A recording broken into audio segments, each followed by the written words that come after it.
ጌታ ስም የተባረከ ይሁን። ባለፈው ሳምንት ጀመርነውን ትምህርት ነው የምንቀጥለው። ነገረ ክርስቶስ ትምህርት ነው። ኢየሱስ ክርስቶስ የኛ ከእግዚአብሔር ቃል እየተማርን ያለነው። ዛሬም ባለፈው ሳምንት ያነበብኩትን ቃል አንቤ ወደ ዛሬው ትምህርት ዘልቃለሁ። ላልነበራችሁ ሰዎች የተነሳንበትን ፍሰት እንድንጠብቅ ባለፈው ሳምንት 2 ደቂቃ ከልስና ወደ ዛሬው ነው የምንዘልቀው። አንደኛ ዮሐንስ ምዕራፍ 5 ቁጥር 20 ላይ ያለውን ክፍል አነባለሁ።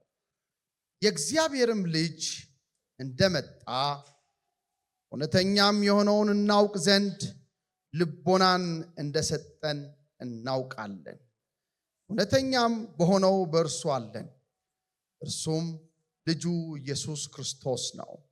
እርሱ እውነተኛ አምላክና የዘላለም ሕይወት ነው። እርሱ እውነተኛ አምላክና የዘላለም ሕይወት ነው። አጭር ጸሎት እንጸልይ። ጌታ እንዲያስተምረን። ልዑል አምላክ እግዚአብሔር ሆይ ስለዚህ ቀን በጌታ በኢየሱስ ስም እናመሰግናለን። በዚህ ቀን ደግሞ የልብህን ሐሳብ የፈቃድህን ዕውቀት እንድትገልጥልን በዚህ በመረዳት ባለጠግነት እግዚአብሔር ሆይ በኢየሱስ ክርስቶስ ስም እንድትባርከን ጸልያለሁ። ለሰሚም ለተናጋሪም ጸጋ ምሰጥ የጸጋ አምላክ ነህ። ይህን እውነት በኢየሱስ ክርስቶስ ስም አብራራልን። ወደዚህ ስፍራ መምጣት የሚገባቸው ይህን ትምህርት መማር የሚገባቸው በዚህ እውነት ሕይወታቸውን መትከል ያለባቸው ሁሉ እግዚአብሔር ሆይ ከዚህ በረከት እንዳይጎሉ ጸልያለሁ።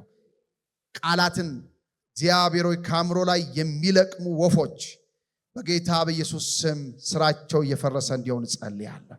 አሁን የተከፈተ አእምሮ ለእያንዳንዳችን እንድትሰጠን ጸለይኩ በጌታ በኢየሱስ ክርስቶስ ስም አሜን። እንግዲህ ክርስቶሎጂ በኢየሱስ ክርስቶስ ማንነት ባህሪና ስራ ላይ የሚያተኩር የክርስትና ስነ መለኮት ማዕከል ነው ብለን ነበረ።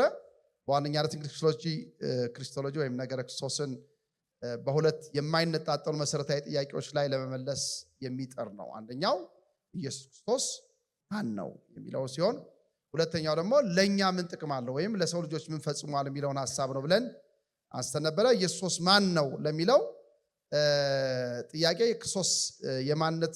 የክርስቶስን ማንነትና አካል የሚመለከት ነው።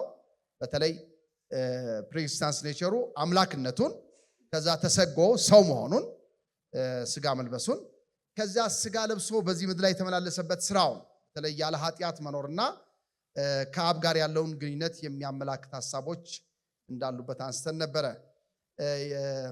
በአንጻሩ ደግሞ ለሰው ልጆች ምን ፈጽሟል ለሚለው ጥያቄ ያነሳነው በክርስቶስ የማዳን ስራ ላይ ያተኮረ ሆኖ እናገኛለን። ወንጌላዊ ስለ መለኮት ስለ ኢየሱስ ያላቸው አስተምሮ ስለ ክርስቶስ ሕይወት፣ ሞት፣ ትንሣኤ፣ እርገትና አሁናዊ ሁኔታ በዝርዝር የሚያስተምር የስነ መለኮት ዘርፍ ነው ማለት ነው። ይህን ሐሳብ በዝርዝር ስንመለከት ነበረ። በአጭሩ እንግዲህ ክሪስቶሎጂ ወይም ነገረ ክርስቶስ ኢየሱስ ክርስቶስ ጌታና መድኃኒት አድርጎ የሚገልጠውን መጽሐፍ ቅዱሳዊ መገለጥ በታማኝነት ለመተርጎም የሚተጋ የጥናት ዘርፍ ነው ብለን በእኛ እይታ በወንጌላውያን እይታ የክሪስቶሎጂ ወይም ደግሞ ነገረ ክርስቶስ መሰረታዊ የክርስትና ተኮርና በመጽሐፍ ቅዱስ የሚመራ አስተምሮ እንደሆነ ወይም ስነ መለኮት እንደሆነ ለአምልኮ ለታዛዥነትና ለታማኝነት በጣም መሰረታዊ ነገር እንደሆነ አይተን ነበረ። ከዚያ ያነሳ ነው የክርስቶስ ትምህርት አስፈላጊነት። ለምንድን ነው ክሪስቶሎጂ ያስፈልገው? ባንማረውስ ያው ካልተማርነው የተዛነፈ ግንዛቤ ነው የሚኖረን። ስለዚህ ክርስቶስ ኢየሱስን መማር ወይም የኛን ጌታ በውል ማወቅ የሚጠቅመን ለምንድነው ስንል አንደኛ ያነሳ ነው ለክርስትና እምነት እና ስነ መለኮት ምንድነው? ማዕከል ነው፣ ሴንተር ነው። እሱን ካላወቅን ብዙ ነገር ይሻፈፋል።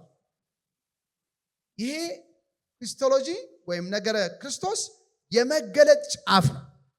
እግዚአብሔር በብዙ ነገር ለአባቶቻችን ተናግሮ በዚህ በዘመን ፍጻሜ የተናገረበት የመገለጥ ጫፍ ነው።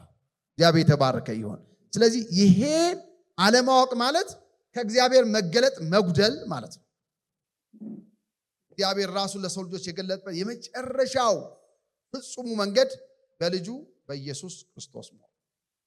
የእግዚአብሔር መለኮታዊ ሙላት የተገለጠው በክርስቶስ መሆኑ የመለኮት ሙላት ሁሉ በሰውነቱ ተገልጦ ይኖራል። የእግዚአብሔር መለኮት ሙላት የተገለጠው ሰው በሆነው በክርስቶስ ኢየሱስ ስለሆነ ነው። ሁለተኛው ምክንያታችን ለምን ነው የምንማረው ስንል ለደህንነት፣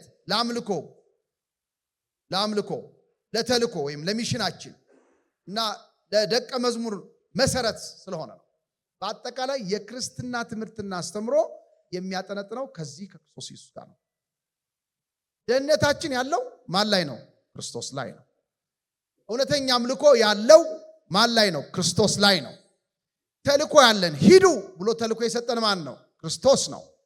ደግሞ እውነተኛ ደቀ መዝሙርነት ያለው ከክርስቶስ። ክርስቶስን ሳያውቅ ሰው እውነተኛ ደህንነት ማግኘት አይችልም። እግዚአብሔር ማምለክ አይችልም። የክርስቶስ ኢየሱስ መልእክተኛ መሆን አይችልም። ደግሞ የክርስቶስ ደቀ መዝሙር ሊሆን አይችልም። ስለዚህ ክርስቶስ ፍጹም አምላክ ካልሆነ የእግዚአብሔር ቁጣ ሊያስታግስ አይችልም። ደግሞ ፍጹም ሰው ካልሆነ ደግሞ በሰው ስም ሊሞት አይችልም። ስለዚህ የድነታችን ሙላት ክርስቶስ መሆኑን መጽሐፍ ቅዱስ ይነግረናል። ለአምልኮም፣ ለተልኮም፣ ለደቀ መዝሙርነት በጣም ወሳኝ ነው። ሶስተኛ ሐሳብ ያነሳነው በክርስቶሎጂ ላይ የሚፈጠሩ ስህተቶች የሚያስከትሉት አደጋ ስላለ ነው መማር ያለን። በርካታ አደጋዎች አሉ። ዛሬ የተወሰኑትን ማንሳት እሞክራለሁ። በክርስቶስ ማንነት ላይ የሚፈጠሩ ጥቂት ዝንፈተ አስተምሮቶች በቤተክርስቲያን ተግባራዊ ሕይወት ላይ ጥልቅና ትልቅ መዛባት ያመጣሉ። ስለ ክርስቶስ ያለን አመለካከት ሲዛባ የቤተክርስቲያን ተግባራዊ ሕይወት ይዛባል። የትምህርት መዛባት ደግሞ ወይም የዶክትሪናል ኢምባላንስ ሲፈጠር የክርስቶስን አምላክነት ብቻ አጉልቶ ሰውነቱ መዘንጋት ሊሆን ይችላል። አንደኛው ምን ያመጣል መሰላችሁ? ክርስቶስ ከኛ እንደሚርቅና ሊራራልን እንደማይችል እንድናስብ ያደርገናል። እግዚአብሔር ትራንሰንደንት ነው፣ ምጡቅ ነው። እግዚአብሔር ደግሞ ኢሚነንት ነው፣ ቅርብ ነው ለኛ።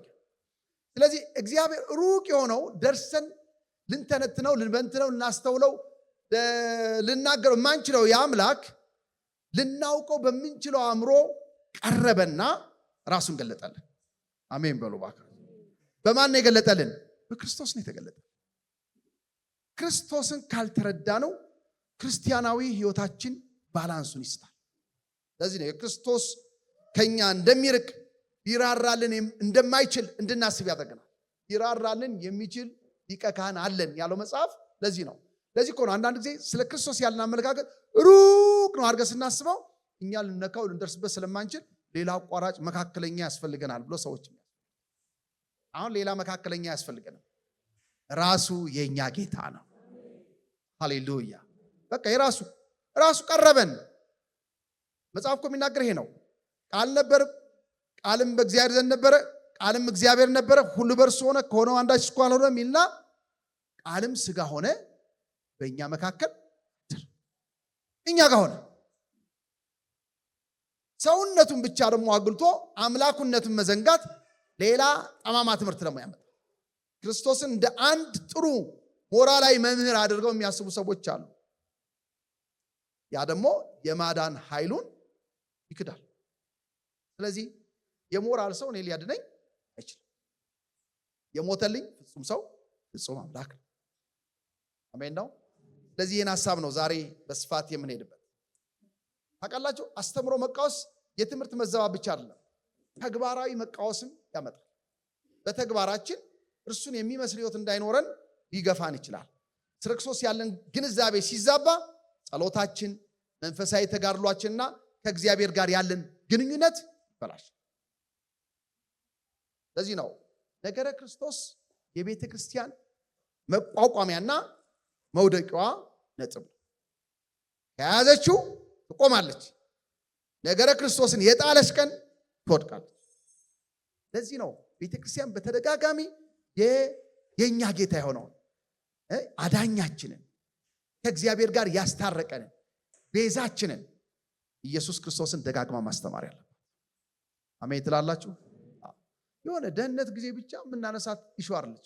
ዋናው የቤተ ክርስቲያን ትምህርት ሁሉ ማጠንጠን ያለበት ክርስቶሎጂ ላይ ነው። እርሱ ስታስተምሩ ሁሉ ፓኬጅ እዛ ውስጥ። አሜን ነው። አሁን እኮ ቤተ ክርስቲያን በጣም የተዛነፈ ትምህርቶች ነው ያሉት። ታውቃላችሁ፣ አብዛኛው ይሆንላል ይሳካልሃል የሚለው ትምህርት ላይ ያስፈልጋል። እነሱ ማለት በእግዚአብሔር ላይ ያለን እምነት ከፍ እንዲል የሚሰበኩ ስፖርቶች ያስፈልጉናል። ግን ዋናውን ጥለን ከሆነ ሰው አየር ላይ ነው ያለው፣ መሰረቱን ለቆ ነው ያለው። ስለዚህ ክርስቶስ ፋውንዴሽናችን። አሜን ነው። የክርስትናችን መሰረት መደላደል ክርስቶስ ነው። ዛሬ ላልነበራችሁ ሰዎች ነው ከለስ ያደረኩት። ዛሬ የምናተኩረው የክርስቶስ ትምህርት ምንጮች ምንድናቸው የሚለውን እናነሳለን። የክርስቶስ ትምህርት ምንጭ በወንጌላውያን ስነ መለኮት እይታ ወይም በእኛ በክርስቲያኖች እይታ የእውነት ምንጭ በደረጃ የተቀመጡ ናቸው። ፕሪንሲፕሉ ተቀምጧል፣ ደረጃው ተቀምጧል። የእውነቱ ምንጭ ምንድነው? መጽሐፍ ቅዱስ የበላይ ስልጣን ሲኖረው የታሪክ ድርሳናትና ደግሞ የቤተክርስቲያን ጉባኤዎች ደግሞ ያንን እውነት ለመረዳት እንደ መነጽር ያገለግላል። ስለዚህ ሁልጊዜም የነገረ ክርስቶስ ሶርሳችን ምንጫችን ምንድነው? መጽሐፍ ቅዱስ ነው። እስኪ መጽሐፍ ቅዱስን በል። መጽሐፍ ቅዱስ አየለ ነገረኛ አይደለም፣ ከበደ ነገረኛ አይደለም፣ ወይ የሆነ ሰው ነገረኛ አይደለም። ስለ ክርስቶስ ያለን መረዳት መሰረት ይዞ መሄድ ያለበት ከእግዚአብሔር ቃል። በአንጻሩ ደግሞ የቤተ ክርስቲያን ትውፊቶች አሉ፣ የቤተ ክርስቲያን ጉባኤዎች አሉ። አሁን አነሳቸዋለሁ። እነዚህ ጉባኤዎች በታሪክ ሂደት ውስጥ ስለ ክርስቶስ ያለን አስተምሮ ቅርጽ እንዲይዝ ረድተዋል። ምንድናቸው እነሱ ማለት ነው? መነጽር ናቸው። ብለርድ ፎከስ እንዳይኖረን አቅጣጫ የሚሰጡን ማለት ነው። እይታችን አስቡ። መነጽሮች ሁሉ ጊዜ የሚያዩበት አለ። እዚህ ላይ ጥቁር መነጽር ብታደርጉ ሁሉ ነገር ምን ይሆናል? ጥቁር ነው የሚሆንባቸው አይደል? ቡኒ ብታደርጉ ቡኒ ይሆናል። መነጽሮች ሁሉ ጊዜ ፎከሳችን ነው የሚያስተካክሉ። እውነቱ ያለው የት ነው? ባይብል ላይ ነው ያለው። ስለዚህ የቤተክርስቲያን ትውፊቶች የሚነዱን መጽሐፍ ቅዱስ ውስጥ ያለውን እውነት ጠንቅቃችሁ እወቁ፣ እዛ ውስጥ ያለው እውነት ይሄ ነው ብለዋል። ስለዚህ እነሱ ስላሉም 100% እርግጠኛ ሆነን ይሄ ነው አንልም። ያሉት እውነት ነው ወይ ብለን የምንሄደው ወዴት ነው? ወደ ቃሉ ነው። ቃሉ ላይ ያለው እና እነሱ ያሉት አንድ አይነት ከሆነ የስ ብለን እንወስዳቸዋለን። ለዚህ ነው የቤተክርስቲያን አባቶች እነዚህን ትውፊቶች አሁን አነሳቸዋለሁ። እነዚህ ትውፊቶች ከእግዚአብሔር ቃል ጋር አንድ አይነት ሆኖ ስለተገኙ የስ ብለው አስተማሯቸው። እኛም እናስተምራቸው። ደግሞም ልክ ነው። ነገረ ክርስቶስ በምንገነባበት ጊዜ ወይም ደግሞ በምናስተምርበት ጊዜ የምንመራባቸው ሶስት ዋና ዋና ምንጮች እንዳሉ አሁን ላሳያችሁ። ከነዚህ መካከል እንግዲህ የመጀመሪያው መጽሐፍ ቅዱሳችን አሁን እያነሳሁት ነው። መጽሐፍ ቅዱስ ለነገረ ክርስቶስ ብቸኛውና የመጨረሻው ባለስልጣን። ስለዚህ የነገረ ክርስቶስ ትምህርት ምንጫችን የእግዚአብሔር ቃል ነው ምንለው። ለምን ጥቂት ሐሳቦችን ያየን ሄድ። መጽሐፍ ቅዱስ ለነገረ ክርስቶስ ብቸኛው የመጨረሻው ባለስልጣን። የነገረ ክርስቶስ አስተምሮን የወሰድነው የተማርነውና የምናስተምረው ሶርሳችን መጽሐፍ ቅዱስ። ከነዚህ መካከል እንግዲህ በብሉይ ኪዳን የተነገሩ ትንቢቶች ተጠቃሽ ናቸው። ምንድናቸው? በጣም ብሉይ ኪዳን እንደምታውቁት መሲሁ ምን ያደርጋል ነው ያሉት? ይመጣል ነው ያሉት። የብሉይ ኪዳን ትንቢቶች ሁሉ ስለሚመጣው መሲህ ስለ ክርስቶስ ኢየሱስ ተናግረዋል።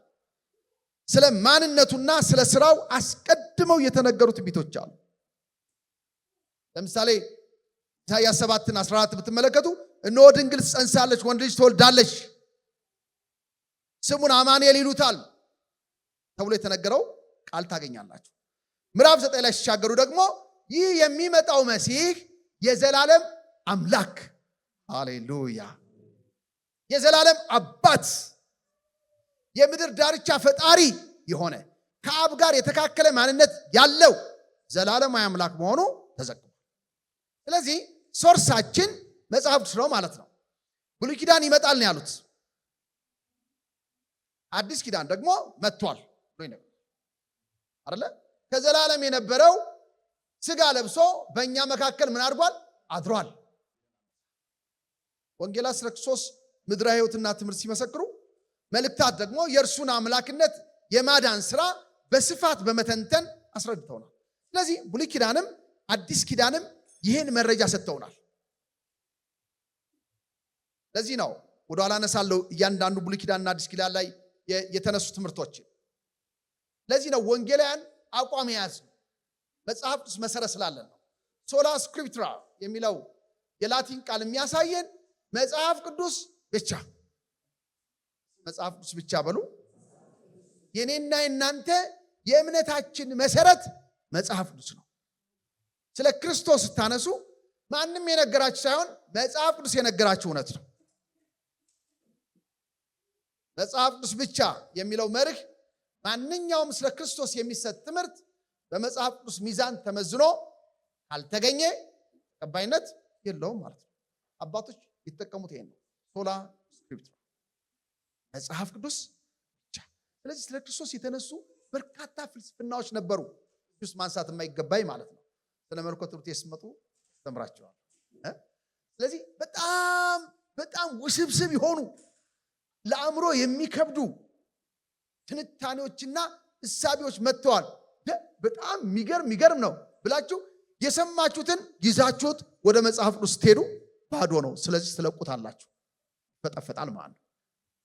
የኔና የናንተ የትምህርታችን መሰረት መጽሐፍ ቅዱስ ነው። ስለዚህ የተደራጁ ስነ መለኮቶችን ይዘናቸውን መጣና በምን መነጽር ነው የምናየው? በመጽሐፍ ቅዱስ።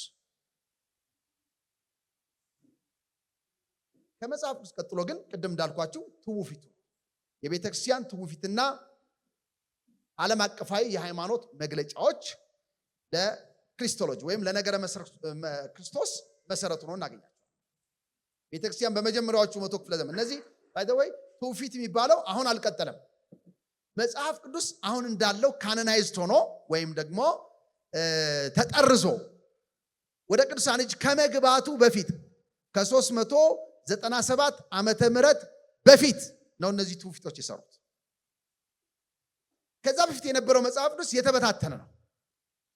የተበታተነ ማለት የኤፌሶን መልእክት ለኤፌሶን ሰዎች ተጽፎላቸዋል። የቆሮንቶስ መልእክት ለቆሮንቶስ ሰዎች ተጽፏል። ወንጌላት የሆነ ቦታ ላይ ነው ያሉት። በ397 ትምህርቶች በተለያየ ቦታ እየጎረፉ የስተት ትምህርቶችም እየፈሉ ሲመጡ የቤተክርስቲያን አባቶች ቁጭ አሉና የትኛው ነው ኢየሱስ ክርስቶስ ያስተማረው፣ የትኛው ነው ሐዋርያት ያስተማሩት የጻፉት የሚለውን ካነን የሚባል መመዘኛ አስቀመጡና ሰበሰቡ። ታውቃላችሁ ዛሬ እጃችን ያለው 27 የአዲስ ኪዳን መጽሐፍ እጃችን ከመግባቱ በፊት ሲሰበሰብ የተሰበሰበው 5000 ኮፒ ነው። የተለያየ ጽሁፍ ማለት ከ5000 መጽሐፍ ጽሁፎች ውስጥ ተመዞ ይሄ እስትንፋሰ መለኮት ነው ይሄኛው ደግሞ አይደለም ተብሎ በመለኪያው የተወሰዱ ስንት ናቸው? 27 ናቸው። ስለዚህ ከዛ በኋላ ነው ካኖናይዝ ከሆነ በኋላ ትውፊት አያስፈልገንም። ከዛ በፊት ግን የነበረው የስተት ትምህርቶች ሲነሱ አባቶች ይሰበሰቡና የስተት ትምህርቱን ክርስቶስና ሐዋርያት ባስተማሩት መለኪያ ይፈትኑት ነበር። እንግዲህ በጣም የቤተክርስቲያን ታሪክ አቅጣጫ የቀየሩና እጅግ ጥልቅ የሆኑ ስነ መለኮታዊ ክርክሮች እንድንመረምር የሚጋብዝ ነው። በተለይ ሁለቱን ጉባኤዎች ዛሬ መንገር አለብኝ፣ ምክንያቱም ከክርስቶስ ጋር የተያያዙ ከመሆናቸው ጋር ተያይዞ። አንደኛው የኒቅያ ጉባኤ የሚባለው ሲሆን ሁለተኛው ደግሞ የኬልሴዶን ጉባኤ የሚባለው ኬልቄዶን ወይም ኬልሴዶን ጉባኤ። እነዚህ ሁለት ጉባኤዎች በዋናነት የክርስቶስ ማንነት ላይ የተነሱ ትምህርቶች ናቸው። ምንድናቸው ትምህርቶቹ? ተራ በተራ እንመልከት። የኒቅያ ጉባኤ በ325 ዓመተ ምህረት ነው የተካሄደው። ይሄ ጉባኤ አሬስ የተባለ የሊቢያ ተወላጅ የአሌክዛንድሪያ ጳጳስ፣ በግብፅ የነበረው አሌክዛንድሪያ ጳጳስ የነበረው ሰው ያነሳው ትምህርት የተፈተሸበትና ውድቅ የተደረገበት ጉባኤ ነው። ጉባኤው ይህን ትምህርት ከጣለ በኋላ የአቋም መግለጫ ሲያወጣ የኒቅያ ጉባኤ ብለን እንደ ክሪድ ወሰድነው። ተመልከቱ። በዚህ ጉባኤ ላይ አሬስ ክርክር አነሳ። ምን የሚል ክርክሩ? የተነሳው በወልድ ወይም በክርስቶስና በአብ መካከል ስላለው ግንኙነት ያተኮረ ነው። በወልድና በአብ መካከል ግንኙነት ተነሳ። ምን የሚል ነው? አሬስ የተባለው የሊቢያ ተወላጅና የአሌክዛንድሪያው ጳጳስ ቄስ ወልድ ያልነበረበት ጊዜ ነበረ አለ። ጉድፈላ ወልድ ያልነበረበት ጊዜ ነበረ። ይሄ ማለት በሱ አስተሳሰብ ወልድ ፍጡር ነው፣ በአብ የተፈጠረ ፍጡር ነው የሚል ትምህርት ነው ያስነሳው። ይህን ትምህርት አሰራጨ ማን ነው? አብ ከዘላለም ነው። አምላክ አብ ብቻ ነው። ወልድ ያልነበረበት ዘመን ነበረ። ወልድ በአብ የተፈጠረ ነው። አብ ወልድን የፈጠረው ዓለማትን ለማዘጋጀት ስለፈለገ ነው። ወልድ ደግሞ ዓለማትን ለማዘጋጀት ሌላ መፍጠር ፈለገና ኃይል ፈጠረ። እርሱ ደግሞ መንፈስ ቅዱስ ነው አለ። ይህ ትምህርት በጣም የተዛነፈ ትምህርት ነው። አብ ዘላለማዊ አምላክ ነው። ወልድ በአብ የተፈጠረ ነው። መንፈስ ቅዱስ ደግሞ በአብ የተፈጠረ ኃይል ነው። ፐርሰን አይደለም። እንዲያውም ወልድ ፐርሰን ነው፣ ግን የተፈጠረ ነው፣ መነሻ አለው። መንፈስ ቅዱስ ደግሞ እንዲያውም ኃይል ብቻ ነው የሚል ትምህርት ነው ያቀነቀነው። እንግዲህ የአርዮስ አቋም የክርክ ሲነሳ እግዚአብሔር አብ ብቻ ዘላለማዊ የማይለወጥ ነው የሚል ነው። ወልድ ግን በአብ የተፈጠረ የመጀመሪያና ታላቁ ፍጡር ነው። ስለዚህ ወልድ ከአብ ባህሪ ያንሳል የሚል ሳቦርዲኔሽኒዝም የሚለውን አስተሳሰብ። ይሄ እንግዲህ አሁን አርዮስን አስተምሮ ይዛችሁ ወዴት ነው የምትሄዱት? ወደ መጽሐፍ ቅዱስ ነው። መጽሐፍ ቅዱሳችን ስትመጡ ይህ አስተምሮ ከሐዋርያትና ከክርስቶስ አስተምሮ ከብሉይ ኪዳን ነቢያት አስተምሮ ምን ያለ ነው? የተዛነፈ። አትናቴስ የተባለ አንድ ዲያቆን፣ የዚያ ጊዜ የአሌክዛንድሪያ ዲያቆን፣ ኋላ የአሌክዛንድሪያ ጳጳስ ሲሆን ማለት እሱ ወልድ ፍጡር ከሆነማ አለ የሰው ልጅ ኃጢአት ሊያድን ስለ አዳኝነቱ፣ ስለ መስቀል ሞቱ፣ ስለ ትንሣኤው፣ ስለ ዘላለም ሕይወት ሰጭነቱ ልናወራ አንችልም። ኢየሱስ ክርስቶስ ከአብ ጋር የተካከለ ማንነት ያለው ዘላለማዊ አምላክ ነው። አሜን አትሉ? እንደሚያነበብኩላችሁ ዮሐንስ ምን አለ ሲሉ ዮሐንስ ይነግራል። እርሱ የዘላለም አምላክና የዘላለም ሕይወት ነው። ስለዚህ አርዮስ ከሽፏል ማለት ነው ባጭሩ። እንደሚያነበብኩላችሁ ማለት ነው። የእግዚአብሔር ልጅ እንደመጣ እውነተኛም የሆነውን እናውቅ ዘንድ ልቦና እንደሰጠን እናውቃለን። የኛ አብሮት ነው፣ ልባችን በርቶ ነው። ከዛስ እውነተኛ በሆነው በእርሱ አለን። እርሱ ልጁ ኢየሱስ ክርስቶስ ነው። ማን? እርሱ እውነተኛ አምላክና የዘላለም ሕይወት ነው። ሃሌሉያ። አርዮስ ከሸፈ ማለት ነው። አትናቴስ የገባው ሐዋርያት ያስተማሩት ነው።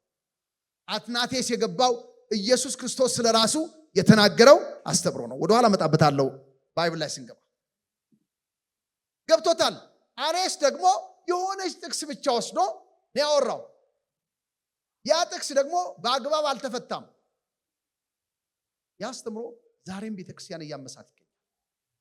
ስለዚህ የኒቅያ ጉባኤ አንድ የመጨረሻ ውሳኔ አስተላለፈ። ምን የሚል ነው? ጉባኤው የአርዮስ ትምህርት ውግዝ ነው፣ ሐዋርያት ካስተማሩትና ኢየሱስ ክርስቶስ ራሱን ከገለጠበት ነቢያት ስለ ክርስቶስ ከተናገሩት አስተምሮ የተዛነፈ ትምህርት ነው ያለው። ስለዚህ ተመለስ ሲባል እምቢ ሲል ውግዝ ከማርዮስ ተባለ። በግዕዝ አርዮስ የተወገዘ ነው። ዛሬም አርዮሳውያን የተወገዙ ይሆኑ በህይወታችን ላይ ማለት ነው አሉ እኮ አንዳንዴ እኛ ህይወት ላይ አሉ ማለት ሰዎች ትክክለኛው መሰረት ላይ ካልተተከሉ ክርስቲያን የሆኑ ይመስላቸዋል፣ ግን አስተሳሰባቸው የተዛነፈ ነው። የአርዮስ አስተሳሰብ ያላቸው አለ፣ ከአብ የሚያንስ ይመስላቸው ክርስቶስ።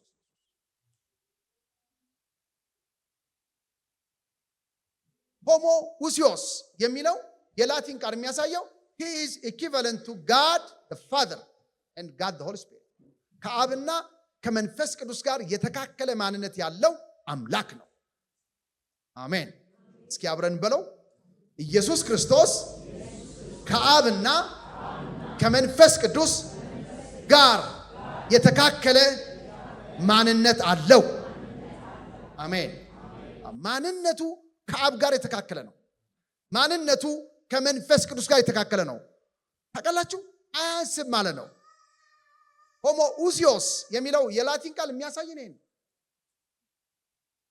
የግሪክ ቃል በመጠቀም ነው። ወልድ ከአብ ጋር አንድ ባህሪ the same substance አንስም የተፈጠረ የተገኘ ሳይሆን መገኛ ነው ምንጭ ነው የፍጥረት ሶርስ ነው እንጂ ከፍጥረት መካከል አንዱ አይደለም አሜን የኛ ጌታ እንዲህ ጌታችን በደም ማወቅ አለባችሁ ያልተፈጠረ ፈጣሪ ያልተገኘ መገኛ ነው የፍጥረት ሶርስ እንጂ ፍጡር አይደለም የፍጥረት ሁሉ ቅርጽ በእጁ ነው ሁሉ በእርሱ ሆነ ከሆነም አንዳች እንኳን ያለ እርሱ ምን አለ አልሆነም ሁሉ በእርሱ ተፈጥሯል ሁሉ በእርሱ ምን አድርጓል ተጋጥሟል homoousios equivalent the same substance with God the Father ከአብ ጋር አንድ አይነት ሰብስታንስ ይባለው ምንድነው ታውቃላችሁ እንደኛ አይነት ማለት አይደለም ከአትሪቢዩት ጋር ወይም ከመለኮታዊ ማንነቱ ጋር ተመሳሳይ ሁለተኛው ጉባኤ የኬልሴዶን ጉባኤ የሚባለው ለዚህ ጉባኤዎች ማነሳው ከክርስቶስ ጋር የተገናኘ ሶርሳችን ነው ለዚህ ነው አሁን የኒቂያ ጉባኤ ተመለከቱ ለሁሉም በሚችል ሰማይና ምድርን በፈጠረ በእግዚአብሔር አብ አምናለሁ ደግሞም በአንድ ልጁ በመንፈስ ቅዱስ በተጸነሰ ከድንግል ማርያም በተወለደ በጴንጤናው በጲላጦስ ዘመን መከራ በተቀበለ በተሰቀለ በሞተ በተቀበረ ከሙታን በሶስተኛው ቀን በተነሳ ወደ ሰማይ በወጣ ተመልሶ በሚመጣ በጌታ በኢየሱስ አምናለሁ አሜን በሉ ይሄ መጽሐፍ ሳይ መሰረት ነው ይሄ አባቶች የደነገጉት ድንጋጌ ነው ይሄ አቋማችን የመካ ኢየሱስ ብቻ አይደለም መካ ኢየሱስ በየጌታ አራቱ ጊዜ መሰለኝ ይደግሙታል በጣም ጥሩ ነው እኮ ባይዘው እኛም ጋር ቢለመድ ራሱ ደስ ይለኛል ምክንያቱም የእምነት አቋማቸው አትሊስት ክርስቶስ ማን ነው የሚለው መንፈስ ቅዱስ ማን ነው ቤተክርስቲያን ማን ናት የሚለውን ነገር እንድናስብ የሚያነሳሳ ሁለተኛው ጉባኤ የኬልሴዶን ጉባኤ የሚባለው በ451 ዓመተ ምህረት የተካሄደው ይሄ ደግሞ የባህሪ ውህደት ክርክር የተነሳበት ነው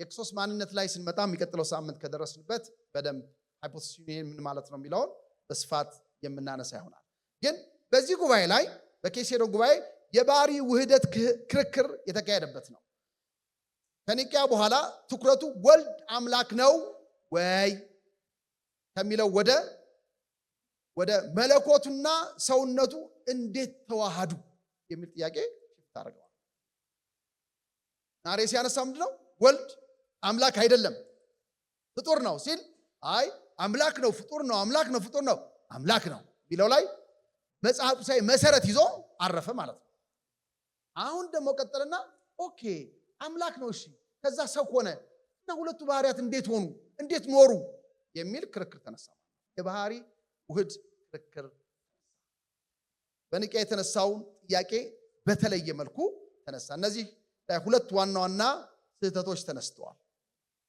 አንደኛው የንስጥሮስ ክርክር የሚባለው ንስጥሮስ የሚባለው ምንድነው ንስጥሮስ በክርስቶስ ውስጥ ሁለት የተለያዩ አካላት two separate persons አሉ ሁለት የተለያዩ አካላት እንዳሉ አድርጎ ያስተምር እና መለኮቱና ሰውነቱ የተጣበቁ እንጂ የተዋሃዱ አይደሉም ይል ነበር ማለት ንስጥሮስ ሁለት ባህሪያት ተጣብቀው ነው ያሉት ምንና ምን መለኮታዊ ባህሪና ስጋዊ ባህሪ ሰዋዊ ባህሪ ተጣብቀዋል ያልተዋሃዱ ማለት በነገራችን ላይ ተዋሃዱም ልክ አይደለም ተጣበቁም ልክም አይደለም ሁለቱም ልክ አይደሉም ግን የክርክር መነሻ ሆኖ ክርክሩ ጥዟል ማለት ነው ንስጥሮስ ያስተማረው ትምህርት ይሄ ነበር ውጤቱ ግን ጉባኤው ምን አለ ይህንን ውድቅ በማድረግ ክርስቶስ አንድ አካል one person መሆኑን አረጋግጧል አልተዋሃደም አልተጣበቀም የሚል አስተምሮ በጉባኤው መካከል ተወስኗል ሁለተኛው ክርክር ያነሳው አውጣኪ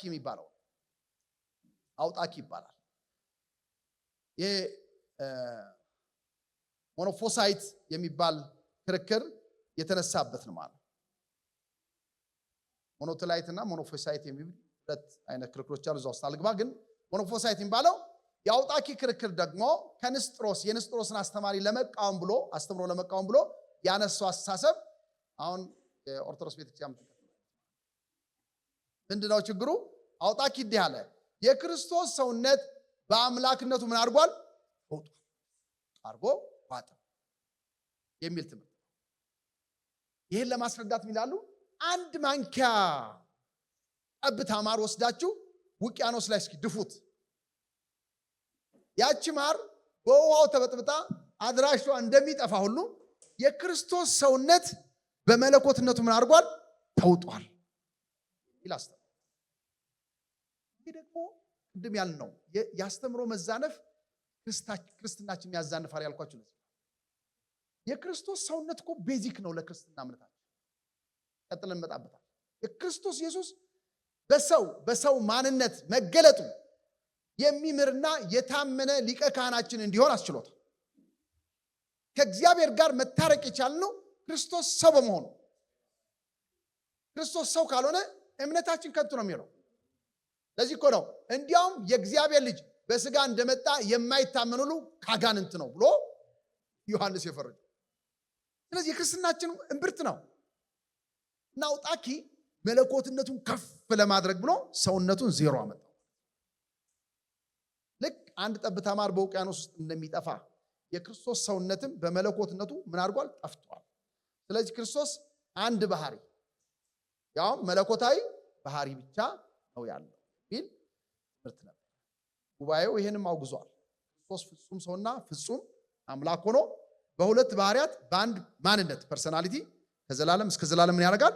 ይኖራል የሚል ድንጋጌ አንስተዋል። ከነዚህ አስተምሮቶች ጋር ተያይዞ የዕዳው ጉዳይን ትንሽ ማንሳት ያስፈልጋል። የዕዳ ጉዳይ አለ። ዕዳችን ወይም በኃጢአት ምክንያት የመጣብን ዕዳ ከክርስቶስ ጋር የተሰፋ ነው። እኔና እናንተ ከዕዳ ነፃ ሆነን ዛሬ ጌታን የምናመልከውና በእግዚአብሔር ቤት የምንለመልመው ዕዳችን ስለተከፈለልን ነው። እና የዕዳ ጉዳይ ይነሳል። ክርስቶስን ስታነሱ ከዕዳ ነፃ መሆናችን መነሳት የግድ ነው።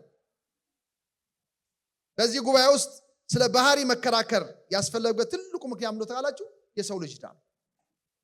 የሰው ልጅ ዕዳ የዕዳ ክፍያ ወይም ቤዛነት ሰብስቲዩሽነሪ አቶንመንት ስለኛ ክርስቶስ ኢየሱስ በመስቀል ላይ ምትክ ሆኖ የሞተበት ሂደት ይጽንሰ ሐሳብ የመላው የወንጌላውያን የነገረ ክርስቶስ አስተምሮ አቶንመንት ይህም በእኛ ምትክ ቤዛ ሆነን የኔና የናንተ ቤዛ ክርስቶስና ክርስቶስ ብቻ ነው። ሌላ ቤዛ ሊሆን የሚችል ማንም የለም። በጣም ደስ የሚለው ከብዙ ሺህ ዓመት ክርክር በኋላ የዓለም ካቶሊክ ቤተክርስቲያን ቤዛ ኢየሱስ ብቻ ነው ብላለች። ልክ ነው። ሌላ ቤዛ የጨመሩት ሀብት ለማካባት ነበረ። ሌላ ቤዛ የጨመሩት ሰዎችን እያምታቱ በእነርሱ ላይ እያጭበረበሩ ነክሰው መኖር ነበረ። እውነት የበራለ ሲመጣ እንዴ ሊሆን ይችላል? ቤዛ በመስቀል ከሞተው ውጭ ሌላ ቤዛ የለም። ኢየሱስ ክርስቶስ ብቻ ነው ቤዛችን። ለዚህ ነው ክሪስቶሎጂ ሲዛነፍ ነገረ ድነታችን ይወድቃል። እውነተኛ አምልኳችን ይናዳል። ከእግዚአብሔር ጋር ያለ ንብረት ይጠፋል። ከኃጢአት ዕዳ ነፃ መሆን አንችልም። አቶንመንት ወይም በእኛ ምትክ ክርስቶስ ኢየሱስ መሞቱ መሰረታዊ ነገር ነው። ለመሞት ነው ሰው መሆን ያስፈልጋል። ስለዚህ ስለ ዕዳ ስናስብ ስነ መለኮታዊ ትንታኔውን ትንሽ ማንሳት ይኖራል። ዕዳ ምንድን ነው ካላችሁ የኃጢአት ውጤትና የእግዚአብሔር ጽድቅ ሁለቱ ሲፋጠጡ ኃጢአት በሰራው ላይ የተከሰተ ምንድነው? ዕዳ ነው። ዕዳ እንዲኖር ያደርገው እግዚአብሔር ጻድቅ ስለሆነና ሰው ኃጢአተኛ ስለሆነ እያንዳንዳችን በበደላችንና በኃጢአታችን ምክንያት ምኖች ነን? በደለኞች። የበደል ቀንበር እኛ ላይ የተጫነ የሰው ልጅ እግዚአብሔር በኃጢአቱ በድሏል። እግዚአብሔርን በኃጢአቱ በድሏል። ይህ በደል ደግሞ የሞት ዕዳን ምን አድርጓል? አምጥቷል። በበደላችሁና በኃጢአታችሁ ምክንያት ምን አላሉ? ሙታን። እግዚአብሔር ጻድቅ ስለሆነ ይህ ዕዳ ሳይከፈል ይቅር ሊል አይችልም። ታዲያ ይህን ዕዳ ደግሞ የሰው ልጅ መክፈል አይችልም። የሚገርማችሁ የሰው ልጅ ኃጢአትን በእግዚአብሔር ፊት የሞት ዕዳን እንዳመጣና እንዳያመጣበት የሰው ልጅ ለእግዚአብሔር ሊከፍለው የሚችለው አንዳች ነገር የለውም። የእግዚአብሔር ጽድቅ ደግሞ አይቀሬ ነው። ዕዳ እስካለ ድረስ ቅጣት ይዞ ይመጣል። አሰበና የገዛ ክንዱ መድኃኒት አመጣ። ሃሌሉያ! ኢየሱስ ክርስቶስ መምጣት አስፈልግ። አያችሁ ይሄ ዕዳ ከኛ የሚወገደው ክርስቶስ ሲመጣ ቤዛችን ሲመጣ። ለዚህ ነው ሮሜ 6:23 ላይ የኃጢአት ደሞዝ ሞት ነውና የእግዚአብሔር የጸጋ ስጦታ ልጅ ግን በልጁ በጌታ በኢየሱስ ክርስቶስ የዘላለም ሕይወት ነው። ደም ሳይፈስ ስርየት የለም። ስለዚህ ኃጢአት የምትሰራ ነፍስ እርሷ ትሞታለች። ስለዚህ ከሞት የሚያተርፍ መድኃኒት ያስፈልጋል። ቤዛችን ኢየሱስ ክርስቶስ የመጣው የዕዳ ጽሕፈታችንን ከኛ ሊደመስስ ነው። ዛሬ ቀና ብለን የምንሄደው፣ ዛሬ ያለ ፍርሃት የምንሄደው፣ ዛሬ ከሳሻችንን ዞር በል ብለን የምንሄደው እኛ ዕዳችንን ከፍለን ስለጨረስን ሳይሆን ዕዳችን ስለተከፈለልን ነው። ዕዳችንን የከፈለ ጌታ ይባረክ። ዛሬ ነፃ ነን። ዛሬ ቀንበር የለብንም። ዛሬ ዕዳ የለብንም።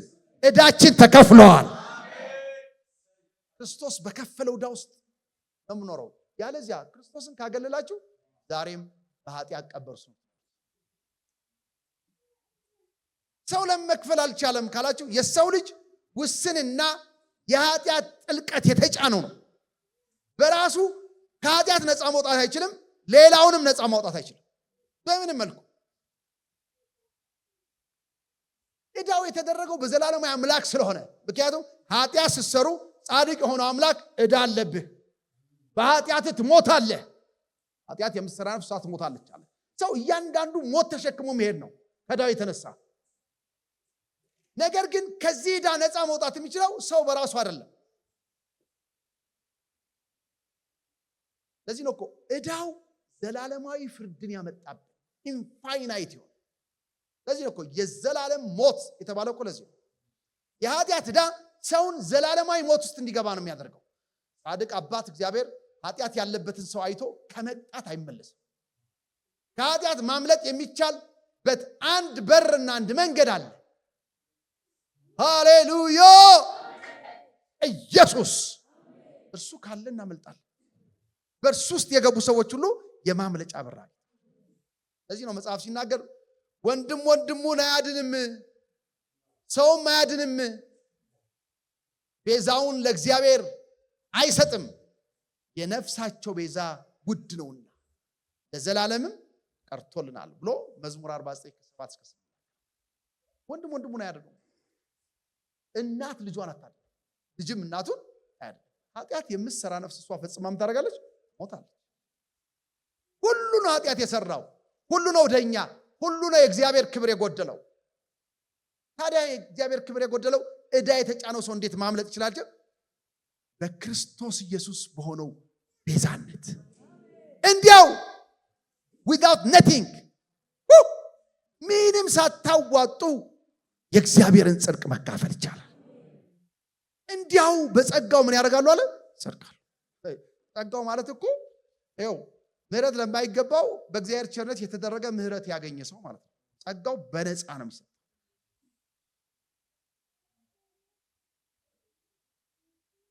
ሁላችን እንደ ርኩስ ሰው ሆነናል አለ ኢሳይያስ። ጽድቃችን ሁሉ እንደ መርገም ጨርቅ ነው ማለት ካደፍ የነፃ ከርኩሰት የነፃ ማንነት የለንም ሁላችን። እና ከዚህ መንጻት የምንችልበት መንገድ አለ። የእግዚአብሔር ጽድቅ የሆነው ኢየሱስ ክርስቶስ በእርሱ በኩል እንጸድቃለን። እግዚአብሔር የተባረከ ይሁን። ለዚህ ነው ያ ሰው ደኛ ከሆነ ክርስቶስ ለምን አስፈለገ? ክርስቶስ ለምን እንዳስፈለገን መጽሐፍ ቅዱስ ይነግረናል።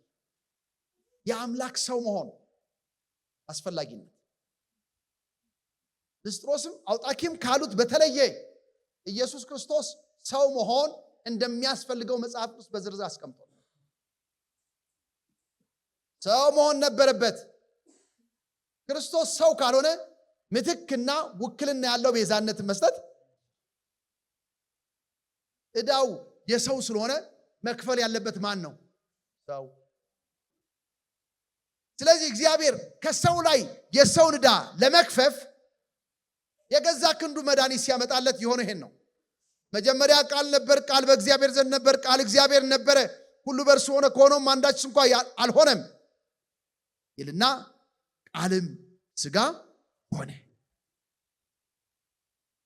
ጸጋና እውነትን ተሞልቶ በእኛ መካከል ደረ። የዕብራውያን ጸሐፊ ይመጣና ደግሞ የመላእክትን ዘር አይደለም የኛን ዘር ነው ያዘው። በስጋና በደም ምን አደረገ? ተካፈለ። ለምን? ቤዛ ለመሆን የሚምር ሊቀ ካህን ለመሆን የሶስት ሰው መሆን ነበር። አምላክ ሰው ጋድማን ምንለው ለዚህ ነው። ፍጹም ሰውነት ነበረው። ክርስቶስ አርቲፊሻል ሰውነት ይዞ አልመጣም። እንደኔና እንደናንተ አይነት ሰው ከኃጢአት በቀር የትኛውም አይነት ሰው የሚገጥመውን ነገር ሁሉ የገጠመው አምላክ ነው። ተርቧል፣ ተጠምቷል፣ ታርዟል፣ ተሰቃይቷል፣ ፈርቷል፣ ተጨንቋል፣ አልቅሷል። የትኛውም ሰው የሚገጥመውን ነገር ሁሉ አድርጓል። ለምን? የእኛን ዕዳ ለመክፈል። ሃሌሉያ። ለዚህ ነው የዕብራውያን ጸሐፊ ሲናገር ምዕራፍ 2:17 ላይ ስለዚህ የሕዝብን ኃጢአት ለማስተስረይ ለእግዚአብሔር በሚሆነው ነገር ሁሉ የሚራራና የታመነ ሊቀ ካህናት እንዲሆን በነገር ሁሉ ወንድሞቹን ሊመስል ምን አደረገው? እኛን ሊመስል በነገር ሁሉ የታመነና የሚምር ሊቀ ካህን። ጢሞቴዎስ ደግሞ ሲነግረን እንደዚህ አለ። አንደኛ ጢሞቴዎስ 2:7-5 ላይ ጳውሎስ ለጢሞቴዎስ በጻፈው መልእክት አንድ እግዚአብሔር አለና በእግዚአብሔርና በሰው መካከል ያለው መካከለኛው ደግሞ አንድ አለ፣ እርሱም ሰው ሆነው። እስኪ ሰው የሆነው በሉ ባካችሁ። ሰው የሆነው ክርስቶስ ኢየሱስ ነው። ስለዚህ ፍጹም ሰውነቱም ይጠቅመናል፣ ፍጹም አምላክነቱም ይጠቅመናል። ክርስቶስ አንድ ማንነት፣ አንድ ፐርሰናሊቲ፣ ሁለት ባህሪያት አሉት። እነዚህ ሁለት ባህሪያቶች በክርስቶስ ውስጥ መኖር ለድነታችን፣ ለዕዳችን መከፈል፣ ከእግዚአብሔር ጋር ለመታረቃችን፣ ልጅ ለመሆናችን፣ በአብ ቀኝ ለመቀመጣችን፣ ከእርሱ ጋር ለመንገሳችን ዋስትና ነው። አምላክ መሆን ነበረበት ዘላለማዊ ዋጋና ኃይል ለመስጠት።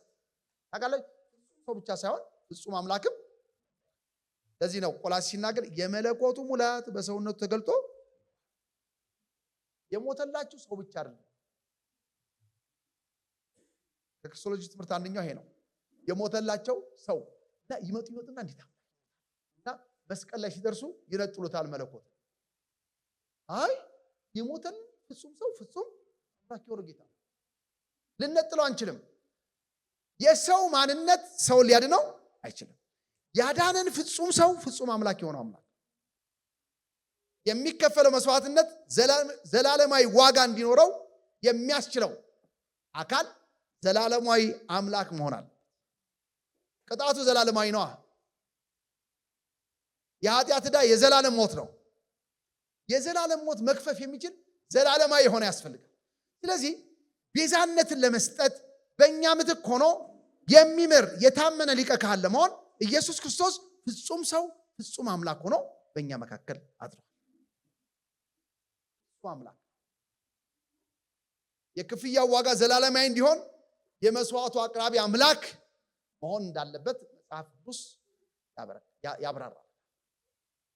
ለዚህ ነው የሐዋርያት ጸሐፊ ሉቃስ እንደዚህ አለ። ምዕራፍ 20:28 በገዛ ደሙ የዋጃትን የእግዚአብሔርን እግዚአብሔር ብሎ የገዛ ምኑ ደም ክርስቶስን እግዚአብሔር ብሎታል እዚህ ላይ አይደለ?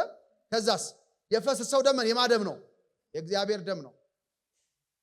ያ እግዚአብሔር የተባለው ክርስቶስ ማን ነው ስትሉ ፍጹም ሰው። እዚህ ላይ የሚነሱ ጥያቄዎች አሉ። መለኮት ይሞታል እንዴ? አይ እንኳን መለኮት የሰው ነፍስና መንፈስ እንኳን አይሞትም። በመረድ አይደል? ስጋ ወደ አፈሩ ነፍስም ወደ አምላኳ ነው። በመረደጃ እንኳን አይሞትም። ግን አሁን ወንድዬ ቢሞት ማን ሞተ ነው የምትሉት? ነፍሱ ሞተ፣ ስጋ ሞተ ተነጠላላችሁ እንዴ? በጣም እንደው ያገለግለን ነበር እኛ ጋር ያው መሞቴ ስለማይቀር ሞተ ነው የምትሉት። ግን በመሪ ደረጃ ነፍስና መንፈስ ምን አታልም ሞት። እንኳን የኛ የማያምኑ ሰዎች ነፍስና መንፈሳት ሞት የማይሞት የማይበሰብስ የስቃይ አካል ለብሳ፣ እኛስ የማይሞት የማይበሰብስ የትንሣኤ አካል ለብሰን ለዘላለም ጌታ ጋር የምንኖርበት ቀን ተቀ ስለዚህ መስቀል ላይ ሲሞት ማን የሞተልን ካላችሁ ፍጹም ሰው ፍጹም መለኮት። መነጣጠል አይቻልም። የነጣጠላችሁት ቀን ክሪስቶሎጂያችሁ ተንሻፏል ማለት ነው። ፍጹም ሰው ፍጹም መለኮት ነው የሞተልን። አትነጣጥሉት። መጽሐፉን ያለው እኮ በገዛ ደሙ የዋጃትን የእግዚአብሔርን ቤተክርስቲያን ጠብቋት ዘንድ መንፈስ ቅዱስ እናንተን ጳጳሳት አድርጎ ለሾመበት ለመንጋውና ለራሳችሁ ተጠንቀቁ አላቸው። የእግዚአብሔር ደም የሚለው አገላለጽ እንግዲህ የመስዋዕቱን መለኮታዊ ዋጋን ያሳያል። ለእኔና ለእናንተ ዕዳ የተከፈለው ማን ነው? ክርስቶስ መለኮታዊ። የዕብራውያን ጸሐፊም 9:14 ላይ እንደዚህ ይለናል፣ የዘላለም መንፈስ ሆኖ ራሱን ያለ ነውር ለእግዚአብሔር ያቀረበ የክርስቶስ ደም እንዴት ይልቅ ሕያውን እግዚአብሔር እንድታመልኩ ከሞተ ሥራ ሕሊናችሁን ያነጻል። ኢየሱስ ክርስቶስ። ይሄ ኢየሱስ የሚለው ሰውነቱን ሲያሳይ፣ ክርስቶስ የሚለው መለኮታዊነቱን ሲያሳይ ስሙ። ክርስቶስ ማለት መሲህ የተቀባ ማለት ነው።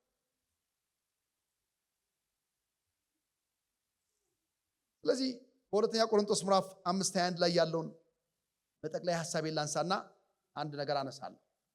ሁለተኛ ቆሮንቶስ 5:21 ላይ ሲናገር ይህን ሁሉ ይነግረናል። ዕዳችንን የኃጢአተኛ መሆናችንና የተሰዋልን ማን እንደሆነ ጳውሎስ ይነግረን፣ እኛ በእርሱ ሆነን የእግዚአብሔር ጽድቅ እንሆን ዘንድ ኃጢአት ያላወቀውን አለ እርሱን ስለኛ ምን አደረገው?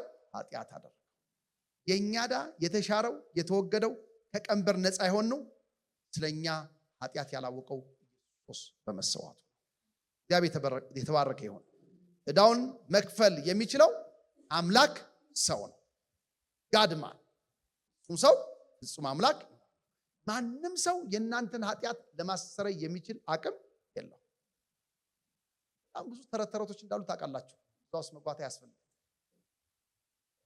ቤዛ ይሆናል ወይም ዕዳችንን ለማስተሰረይ በመስቀል ላይ ከሞተው ከክርስቶስ ውጭ ሌሎች ቤዞች አሉ ብለው የሚያስተምሩ ብዙ ቤተ እምነቶች እንዳሉ ግልጽ ነው።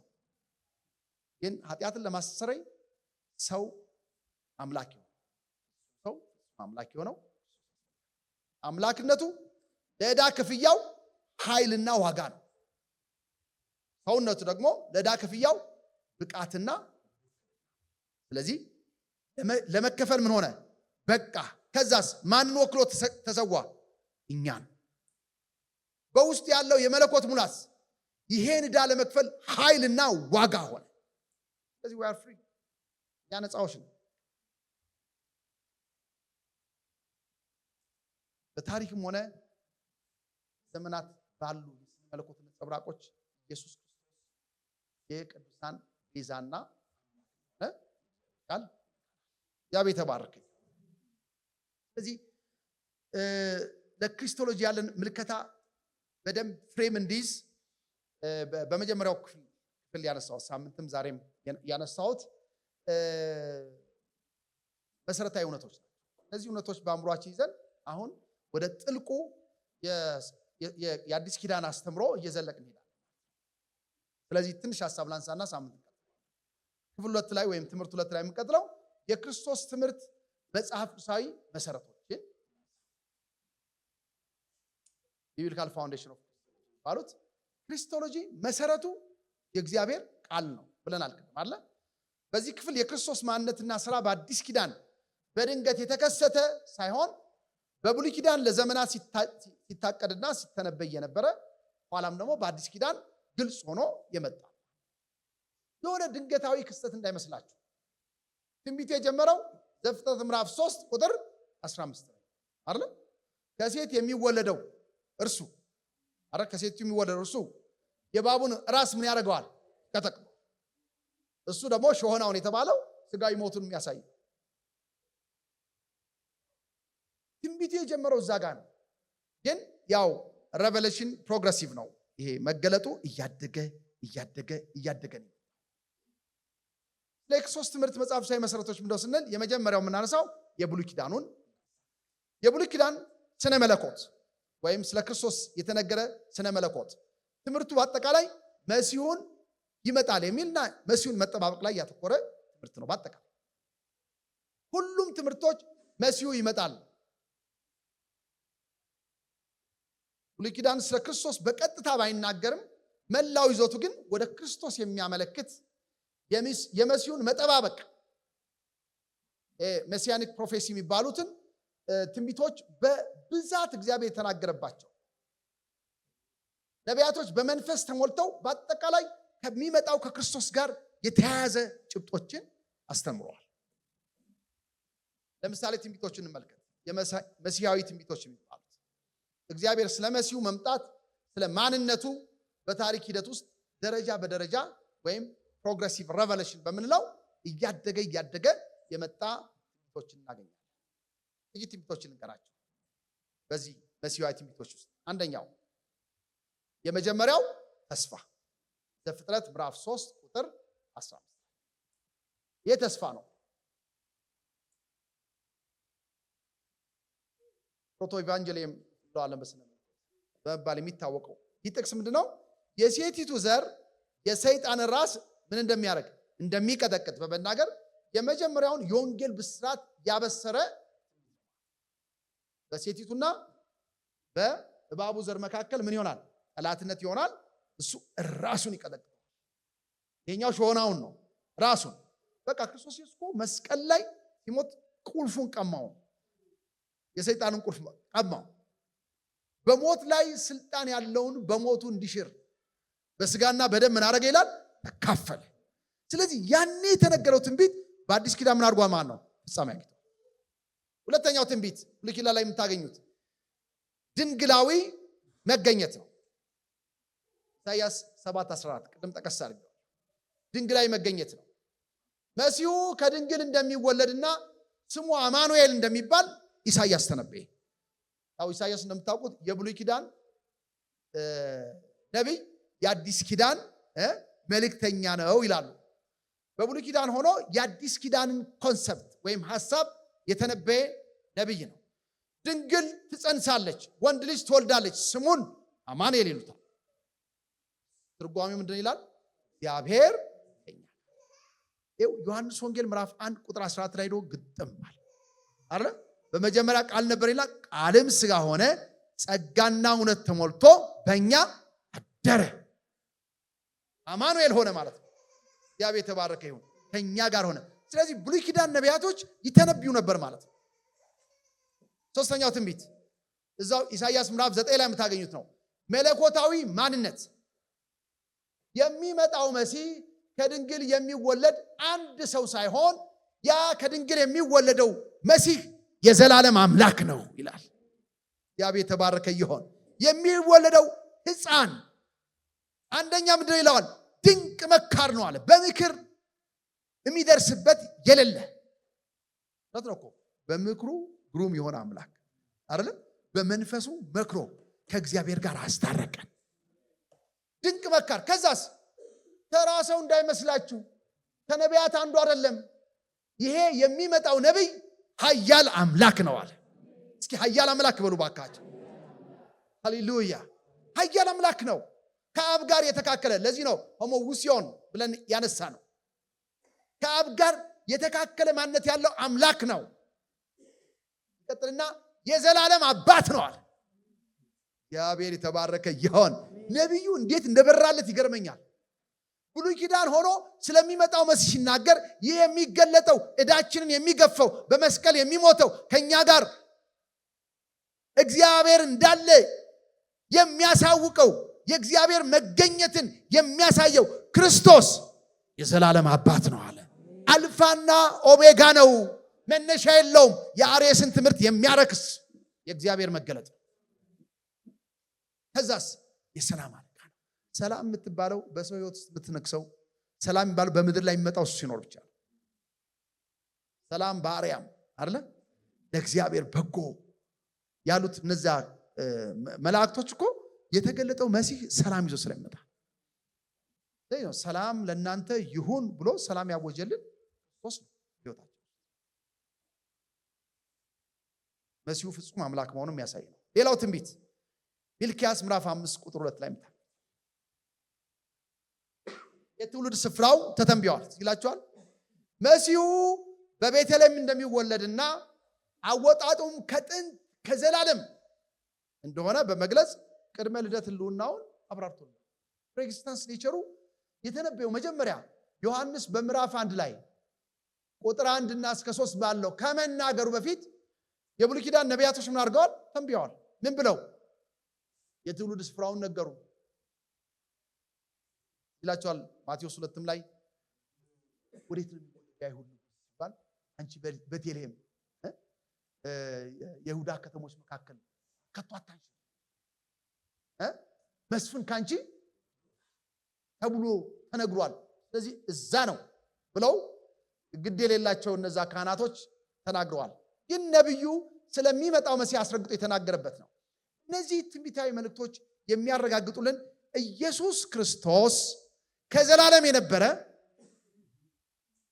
ዕዳችንን ለመክፈል ከሰማይ ሰማያት በእኛ መካከል ያደረ አማኑኤል ስለኛ ዋጋ የከፈለ የዘላለም አባት ነው። ድንቅ መካር ኃያል አምላክ የዘላለም አባት ያብ የተባረከ ይሁን። ይህ በጣም ቁልፍ የክርስትና መሰረታችን ነው። ዝም ብሎ ድንገት ቡልቅ ያለ አይደለም። ባየሩ ጊዜ እንወደው ዘንድ ደምግባት የሌለው አይደለ? ከደረቅ መሬት እንደ ሳር ያደገ ግን የሕማም ሰው ደዌን በቃ አወቀልን። ድካማችን አወቀ፣ በደላችን አወቀ፣ ነፃ መውጫውን መንገድ ከሱ በቀር ማንም እንደሌለ አወቀ። ድንቅ መካር ኃያል አምላክ የዘላለም አባት በእኛ መካከል አማኑኤል ሆኖ መጣና አዳነን፣ ዕዳችንን አስወገደልን። ይህ ነው የክርስትናው መልክ። ሁለተኛው በብሉይ ኪዳን የምትመለከቱት ምሳሌዎችና ጥላዎች መሲሐዊ ትንቢቶችን አይተናል። ሁለተኛው ምሳሌዎችና ጥላዎች ነው። አምሳያ ታይፖሎጂ ሻዶውስ። እግዚአብሔር በብሉይ ኪዳን በሰዎችና በስርዓቶች አማካኝነት የክርስቶስን ማንነት በግልጽ ይነግራቸው ነበር። ጥቂቶቹ አስተውሎታል፣ አንዳንዶቹ አላስተውሉትም። ግን እነዚህ ጥላዎች ሁሉ የክርስቶስን ማንነት የሚመጣውን መሲህ ማንነት ለማሳየት ሞክረዋል። አንደኛው አዳም ራሱ የመጀመሪያው ሰው የሰው ዘር ራስ እንደነበረ የሚነገርለት፣ ክርስቶስ ደግሞ የአዲስ ኪዳን ሕዝብ ራስ ነው። በአንዱ አዳም አለመታዘዝ ምክንያት ኃጢአት ወደ ዓለም ሁሉ ምን አደረገ? ገባ። ሁለተኛው አዳም ይለዋል መጽሐፍ ክርስቶስ። ስለዚህ የመጀመሪያው አዳም የክርስቶስ ምሳሌ ነው፣ ግን ወደቀ። ሁለተኛው አዳም ለሰው ልጆች እግዚአብሔር ላከው፣ የወደቀውን ሰው አነሳ። ሃሌሉያ! ኢየሱስ ክርስቶስ የኛ ጌታ የወደቀ የሚያነሳ ነው። የውድቀት ምክንያት ሳይሆን የመነሻ ምክንያታችን ነው። ዛሬ እኔና እናንተ ሕያዋን ሆነን ሕያዋንን እንመላለሳለን እንዳሉት ሕያዋን ሆነን የምንመላለስ ሕያው ከሆነ ጌታ ጋር ስለተዛመድ ያብ የተባረከ ይሁን። በአዳም ምክንያት ወድቀን ነበረ፣ በሁለተኛው አዳም ምክንያት ድናል። ሌላው ምሳሌ ሙሴ ነው። ሙሴ ጥላ ነው። ነብይና የእግዚአብሔር ሕዝብ ነፃ አውጭ ነበር። ሊቀ ነቢያት ከሚባሉት መካከል ይወክላል። ሙሴ የእስራኤል ልጆች ከግብፅ ምድር አውጥቶ ወዴት ያሻገራቸው? ከነዓን። ጽምና አልነበረውም። ያወጣውን ሕዝብ ስለ ኪዳኑ እግዚአብሔር ቢያሻግረው ያወጣውን ሕዝብ ማድረስ ያልቻለ ነብይ ነው፣ ግን ጥላ ነው። የኔና የናንተ ግን አምላክ ያወጣውን ሕዝብ ማሻገር የሚችል ብርቱ አምላክ ነው። አያችሁ፣ ሞት የማይከክለው ኃጢአት የማይዘው ከኃጢአት ነፃ የሆነ አምላክ የሆነ አምላክ ያብ የተባረከኝ። በብሉይ ኪዳን የነበረው ሌላኛው ምሳሌ ጥላ የሚሆነው ዳዊት ነው። በመሲያዊና በንጉሳዊ ስልጣን ታውቃላችሁ፣ ከዳዊት ዘር የሆነው ይላል እኮ መጽሐፍ ቅዱስ አይደል? ከዳዊት ዘር ነው። መሲያዊ ንጉስ የሚመጣው ከዳዊት የንግስና መስመር በመሆኑ ዳዊት የክርስቶስ ንጉሳዊ ስልጣን ወኪል ጥላ ነበር። በእርግጥ ዳዊት ንግስናው ቀጠለ። እግዚአብሔር ለዳዊት ኪዳን ገባለት። ሰለሞን ተካው። ኢዮርብዓም ላይ ተበላሸ። የሰው መስመር የሆነ ቦታ ላይ ድካም አለው፣ ምክንያቱም ሰው ስለሆነ። ለዳዊት የተገባውን ኪዳን ያሟላ ግን የአባቱን የዳዊትን ዙፋን ይሰጠዋል የተባለውን ያሟላ ኢየሱስ ክርስቶስ በዳዊት ዙፋን ላይ የተቀመጠ የኔና የናንተ መሲህ ነው። ያብ የተባረከ። እንዲሁም ጥላዎች ሌላው የመስዋዕት ስርዓቶች ናቸው። በኦሪት ይቀርቡ የነበሩት የእንስሳ መስዋዕቶች ሁሉ አንድ ቀን ራሱን መስዋዕት አድርጎ ለሚያቀርበው ለእግዚአብሔር በግ ንጹህ ለሆነው ምትክ ለማይፈልገው ለእግዚአብሔር በግ ምልክቶች ናቸው። መጽሐፍ እንደሚናገር ደም ሳይፈስ ስርየት የለም። በብሉይ ኪዳን የነበሩ ካህናቶች የእንስሳዎችን ደም ለሕዝቡ የኃጢአት ማስተሰሪያ በየዕለቱ ያቀርቡ ነበር። ለምሳሌ የኃጢአት ሥራ እንዳቅሜ በጉንም ወይፈኑንም ፍየሉንም እየጎተትኩ መጣለሁ። ካህኑ አንድ እጁን በፍየሉ ላይ አንድ እጁን በሰውየው ላይ ይጭና እግዚአብሔር ሆይ የዚህ ሰው ኃጢአት ወደዚህ በግ ይተላለፍ ወደዚህ ፍየል ይተላለፍ ይላል። ይጸልይና መስዋዕቱን በበደል ማንጫ መስዋዕቱ ላይ ያቃጥለዋል። ሰውየው ከእግዚአብሔር ቁጣ ይድናል። ህሊና ግን አይድንም። ህሊናው ግን እንዳለ ነው። ኃጢአቱን ባየ ቁጥር አንተ ኃጢአተኛ እያለው ይኖራል። ኢየሱስ ክርስቶስ ግን በዓመት ደግሞ አንድ ጊዜ ሊቀ ካህኑ መስዋዕትን ስለራሱና ስለ ሕዝቡ ኃጢአት መስዋዕት ያፈስና ደሙን ይረጫል። በሕዝቡ ላይ ይረጫል፣ በእቃዎቹ ላይ ይረጫል፣ በራሱ ላይ ይረጨ ወዴት ይገባል? ወደ ቅዱሳኑ ይገባና ወደ ውስጥ ይዘልቃል። እግሩ ላይ ገመድ ታስሮለት፣ ቀሚሱ ላይ ቃጭል ሆኖ ነው የሚገባው። ቃጭል ካለ ሰውየው አለ ማለት ነው በሕይወት። የጌታን ድምፅ ሰምቶ ወደ ሕዝቡ ይመለሳል። ዝም ካለ ይጠብቁታል። ከዛስ ማንም ዝር ማለት ስለማይችል ካህናቶች ገመዱን ጎትተው ሬሳውን ነው የሚያወጡት። በዓመት አንድ ጊዜ ነው የሚገባው። የኔና የናንተ ጌታ መስዋዕት የሆነው ጌታ ወደ ቅድስተ ቅዱሳን ለመግባት የሚሆን ደም በራሱ ይዞ ገባ። መርቆ በከፈተልን በአዲሱ መንገድ ወደ ውስጥ መግባት ቻል። ሃሌሉያ! ቤዛነት ያገኘነው በዚህ ነው። ይኸው ዛሬ እንጸልይ ስትሉ ጅው ብላችሁ መቅደስ ውስጥ ነው የምትገቡት። ምንም ስራ አያስፈልገንም፣ ምንም ድካም አያስፈልግም። በተሰራው ስራ እግዚአብሔር በሚገኝበት መቅደስ ውስጥ የመኖር ዕድል አገኘን። ሃሌሉያ! ወገኖቼ ወደ ውስጥ መግባት የቻልነው በዚህ መስዋዕት በሆነው ክርስቶስ ኢየሱስ ነው። በቃ ዛሬ ድፍረት አለን ነው የሚለው እኮ የዕብራውያን ጻፍ በጣም ይገርመኛል። ድፍረት አለን፣ መርቆ በተከፈተልን በአዲሱ መንገድ ወደ ቅዱስ የመግባት ድፍረት አለን። ለዚህ እኮ ነው ሰዎች ይገርማቸዋል። እናንተ እንዴት ነው የምትደፉት? እግዚአብሔርን በአቋራጭ አንሄድም። በቃ እርሱ ቤዛችን ነው፣ እርሱ ማምለጫችን ነው፣ እርሱ መግቢያችን ነው። በእርሱ አማራጭ የለም፣ እርሱ ብቻ ነው። ሶን ገባ ወደ ቅድስት በኪዳኑ ደም ታቻል ተፈጸመ ሲል ከላይ እስከታች የቤተ መቅደስ መጋረጃ ምን አደረግ ይላል? ተቀደደ። ይኸው የቤተ መቅደስ መጋረጃ በቢላ ብትገዘግዙት አይቀደድም። 3 ሴንቲሜትር ነው ውፍረቱ።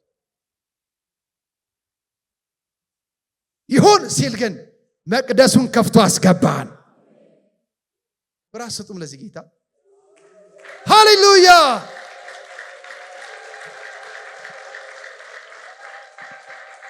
እግዚአብሔር ስም የተባረከ ይሁን። አዲስ ኪዳኑ ሳምንት ቀጥላል።